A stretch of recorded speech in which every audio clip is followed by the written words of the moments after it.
સુરત શહેરના વરાછા વિસ્તારમાં ગે ડેટિંગ એપ મારફત સંપર્કમાં આવેલા 3 યુવાનને એક રત્ન કલાકારને મળવા બોલાવી તેની પાસેથી રોકડ મોબાઈલ અને બાઇક લૂંટી લીધા હતા।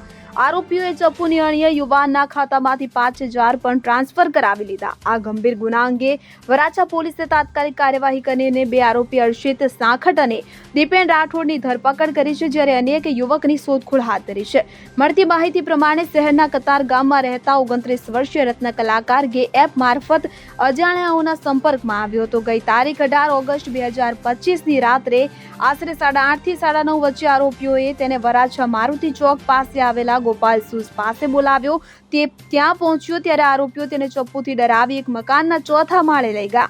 ત્યાં તેની પાસે 50,000 માંગ્યા, ત્યારે પૈસા ન આપતા તેનો વિડીયો ઉતારી સોશિયલ મીડિયા પર ફરતો કરી બદનામ કરવાની ધમકી આપી હતી।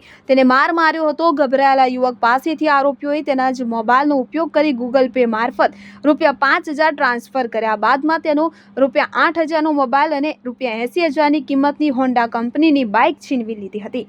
પૈસાની વ્યવસ્થા કરીશ તો તારો ફોન અને બાઇક પાછા લઈ જજે, નહીં તો મારી નાખીશ તેવી ધમકી આપી ત્રણેય ત્યાંથી ફરાર થઈ ગયા હતા। આ મામલે ભોગ બનનાર યુવાને વરાછા પોલીસ સ્ટેશનમાં 3 અજાણ્યા યુવકો સામે ગુનો નોંધ્યો। પોલીસે ગણતરીના કલાકોમાં 2 આરોપી હર્ષિત નાજાભાઈ સાંખટ અને દીપેન હિતેનભાઈ રાઠોડની ધરપકડ કરી છે, જ્યારે અન્ય આરોપીની શોધખોળ ચાલી રહી છે। ઝડપાયેલા બંને આરોપી ગુનાહિત ઇતિહાસ ધરાવે છે।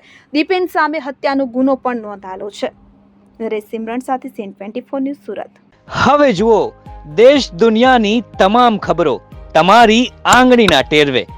ઉઠાવો મોબાઈલ અને ગૂગલ પ્લે સ્ટોર પરથી ડાઉનલોડ કરો અમારી CN24 ન્યૂઝ મોબાઈલ એપ।